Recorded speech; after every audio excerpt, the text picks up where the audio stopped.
అయితే ముందు దానికే చేయండి, నాకేం అభ్యంతరం లేదు. నీకే ఉండదమ్మా. పెళ్ళీడుకొచ్చిన పెద్ద పిల్లుండగా చిన్నదానికి సంబంధాలు చూస్తున్నారని ఊళ్ళో వాళ్ళంతా నా మొహన ఉమ్మేస్తారు. దీనికి ఇష్టం లేదంటుంది కదే, కొన్నాళ్ళ తర్వాత చూద్దాంలే. అమ్మా, ఎప్పుడైనా చేసుకోవాల్సిందే కదమ్మా. ఇప్పుడు నుంచి ప్రయత్నం చేస్తే అప్పుడు మంచి సంబంధం దొరుకుతుంది. మళ్ళీ బయట సంబంధం చూడడం ఎందుకండి? ఇంట్లో నా తమ్ముడున్నాడుగా.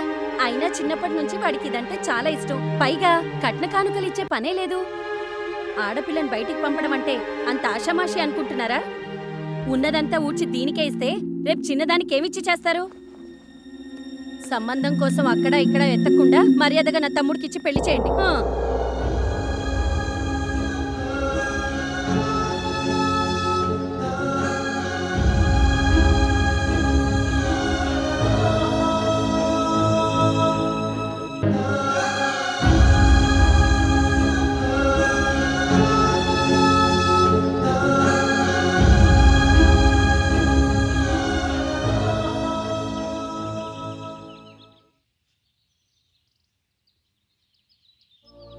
ఏమ్మా, బాగున్నావా? ఏంటమ్మా అలా ఉన్నావేంటి? ఏమైంది?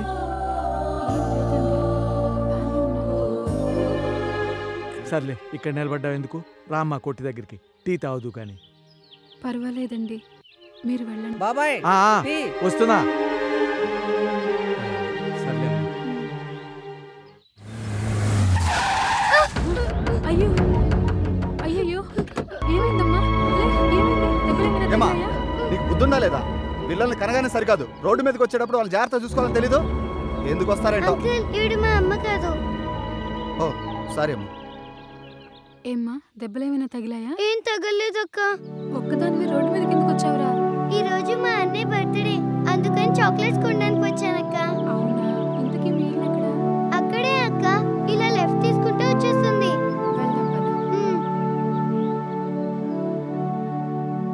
అదిగో అన్నయ్య. థాంక్యూ. ఇతను థాంక్యూ రా. థాంక్యూ. ఏయ్ స్వాతి గారు, మీరిక్కడ? మీకు బర్త్డే విషెస్ చెప్దామని వచ్చానండి. జోక్ చేయకండి. అక్క నీకు ముందే తెలుసా అన్నయ్య? నేను చాక్లెట్ల కోసమని వెళ్తుంటే కింద పడ్డాను. అప్పుడేమో అక్క నన్ను తీసుకొచ్చింది. హ్యాపీ బర్త్డే అన్నయ్య. థాంక్యూ రా బుజ్జి. మీరందరూ ఇలా ఆడుకోండి రా. మీరు ప్రతి బర్త్డేకి ఇక్కడికి వస్తూ ఉంటారా? అవునండి, కాకపోతే నా బర్త్డేనే వారానికి ఒకసారి వస్తూ ఉంటుంది. వారానికోసారా? అదేంటండి? ఏమీ లేదండి, వీళ్ళకిలాగానే నాకు అమ్మ నాన్న లేరు. ఎప్పుడు పుట్టానో ఎక్కడ పుట్టానో కూడా తెలియదు. నాకు ఊహ తెలిసినప్పటి నుంచి ఇక్కడే పెరిగాను. ఐఎమ్ సారీ అండి. హలో, ఏం ఆలోచిస్తున్నారు? ఏం లేదండి, అమ్మా నాన్న లేక మీరు అనాథైతే అందరూ ఉన్న నేను కూడా అనాథనే. అదేంటండి, అందులో ఉండి కూడా అనాథలు అవుతారు? అవునులేండి, అందరూ ఉన్నారుగా, అనాథనెలా అవుతాను?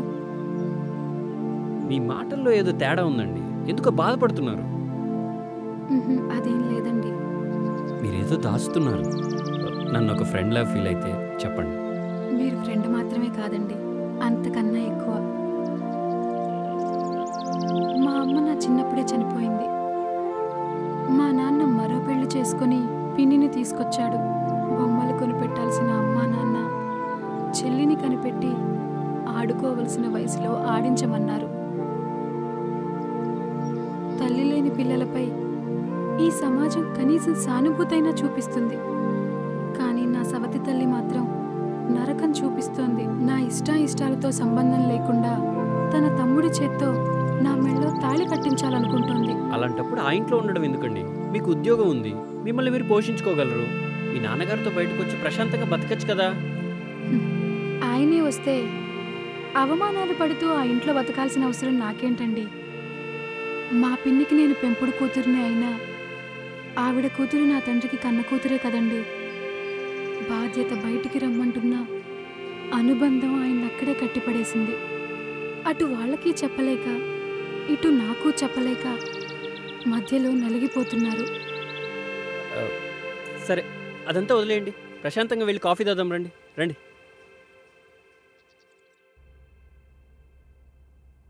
పొద్దుననగెళ్ళాడు, ఎక్కడికెళ్ళాడు?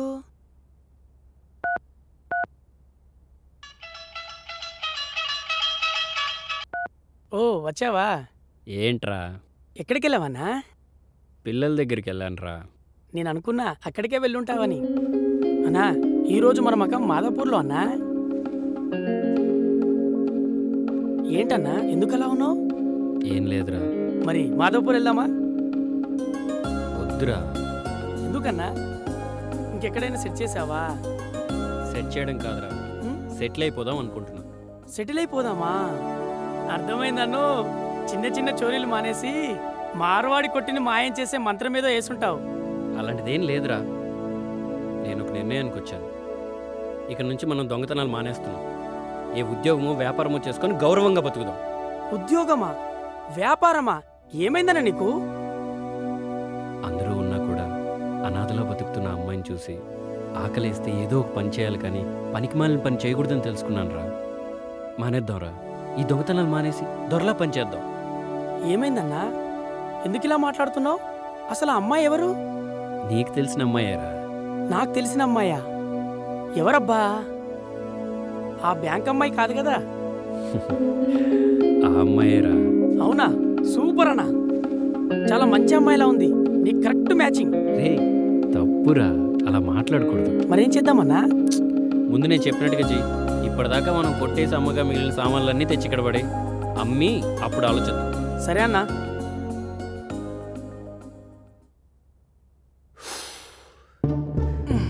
ఇదెక్కడిదిరా? మొన్న జూబ్లీస్ లో కొట్టేసిందన్నా. దీన్ని ఇంకా ఓపెన్ చేయలేదు. సూట్ కేసే ఇంత బరువుగా ఉందన్నా. ఈ బరువంతా బంగారం అయితే మన జీవితాలు మార్చేయడానికి ఈ ఒక్క సూట్ కేసు చాలన్నా. అన్నా ఏంటన్నా ఈ సైజులు? పర్వతానికి పరదా గుట్టినట్టున్నాయి. సమస్య లేదన్నో. సాలార్జంగ్ మ్యూజియంలో పెట్టాల్సిందే. ఇదేంటన్నా?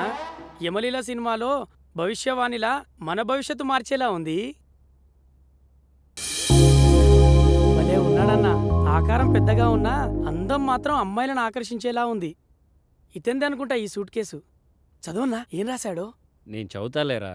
నాకు హెడ్ఏక్గా ఉంది, వెళ్ళి టీ తీసుకురా. సరే.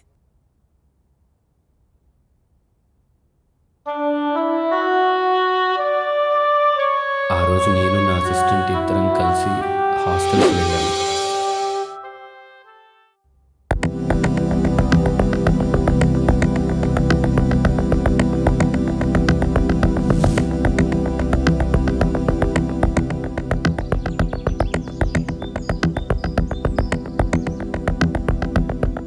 ఏంటోరా, లైఫ్ చాలా డల్గా ఉన్నట్టు అనిపిస్తోందిరా. ఏంది బాసు, ఏదో పోగొట్టుకున్నలాగా యాదంతా మాట్లాడుతున్నావు? అదేం కాదురా, మన హాస్టల్లో ఒక మంచి అమ్మాయిని చూసి సెట్ చేసుకోవాలనిపిస్తోందిరా. సెట్ చేసుకుంటావా? దేనికి బాసు? పెళ్ళికి రా. ఏ మంచిగా హోమ్లీగా ఉన్న అమ్మాయి ఒకటి కావాలరా.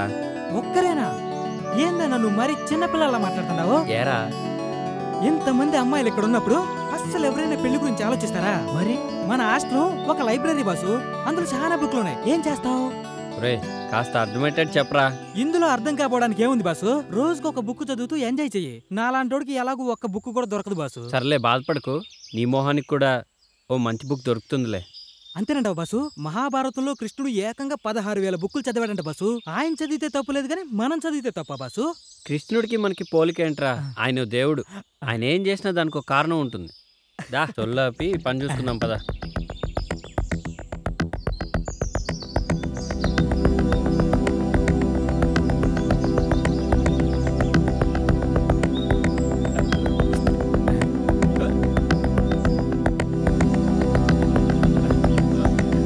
కొట్టే ముఖం పగిలిపోతుంది.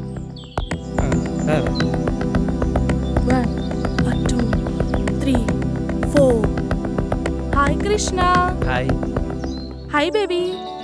నా పేరు బేబీ కాదు, సిబి. రే సర్లేరా, తను అలానే పిలుస్తుందిలే కానీ నువ్వు ఇక్కడే ఉండు, నేను వెళ్ళొస్తాను.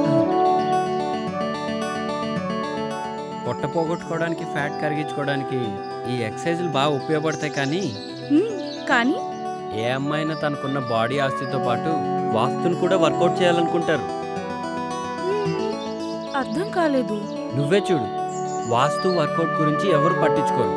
అందుకే చాలా థ్యాంక్స్ నీకోసం ఇంత చేశాడుగా మా వాడి గురించి కొంచెం ఆలోచించమ్మా. చాలా బాగుంది. ఈ సైజ్ నీకు ఓకేనా? అవును, నా సైజ్ నీకెలా తెలుసు? చూశానుగా. ఎప్పుడు బాసా?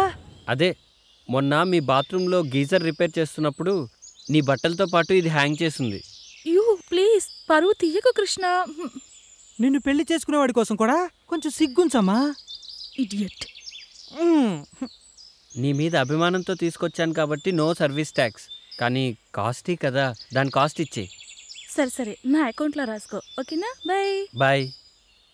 దాన్ని గిఫ్ట్గా ఇచ్చి లైన్లో పెడతావు అనుకుంటే డబ్బుల కోసం కక్కుర్తి పడతావేంట్రా? వర్కౌట్ అవుతుంది కదా అని లోపలన్నా నన్ను రా అని అన్నావంటే రాత్రికి రాదాగుచ్చి కొడతానా?